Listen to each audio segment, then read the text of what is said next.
కార్యక్రమానికి సభాధ్యక్షులుగా శ్రీమాన్ గాదిమి శివకుమార్ గారు ఆశీనులై ఉన్నారు. వారికి అభినందనలు తెలియజేస్తూ మాతృశక్తికి ఆత్మబంధువులారా మీ అందరికీ కూడా నమస్సులు తెలియజేస్తూ శ్రావణ మాసపు ఈ పవిత్రమైనటువంటి యజ్ఞ కార్యక్రమము నిర్విఘ్నంగా సుసంపన్నం చేసుకున్నాము. ఈ సందర్భంగా మీ అందరికీ శుభాకాంక్షలు శుభాశీస్సులు తెలియజేస్తూ నేను ఒక మంత్రాన్ని ఉచ్చరించినాను.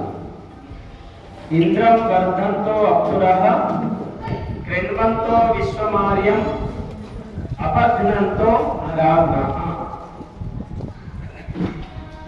ఒకప్పటి దేశం విశ్వగురువు ఉన్నటువంటి దేశము భారతదేశము విశ్వగురు స్థానం నుండి దిగజారిపోవడానికి కారణం ఏమిటి అని మనం పరిశీలించుకుంటే వేదాలను చదవడము, చదివించడము, వినడము, వినిపించడము లేకపోవడమే. దీనిని శ్రావణ మాసం అంటాం. ఏమంటున్నాము? శ్రావణ మాసము. శ్రావణ మాసం అని ఎందుకు అంటున్నామంటే ఈ సమయంలో ప్రజలందరూ కూడా శ్రవణం చేయాలి. దేనిని శ్రవణం చేయాలి? శృతుల యొక్క జ్ఞానాన్ని శ్రవణం చేయాలి.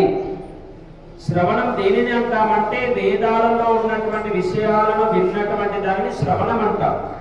దేని ద్వారానైతే మనము ధర్మ అర్థ కామ మోక్షాలను సాధించుకోగలుగుతామో దాన్ని శ్రవణం అంటాము. అందుకనకే శ్రావణ మాసం అంటాం. ఈ మాసంలో ఎవరైతే కొంతమంది అభక్ష్య పదార్థాలు తింటూ ఉన్నారో, సాత్వికమైన ఆహారం కాకుండా వేరే ఆహార పదార్థం తినేవారు కూడా ఈ మాసంలో అభక్ష్య పదార్థాలు అటువంటి మాంసాది పదార్థాలు ముట్టరు, పవిత్రంగా ఉంటారు ఈ శ్రావణ మాసంలో. మరి ఎందుకు ఈ శ్రావణ మాసంలో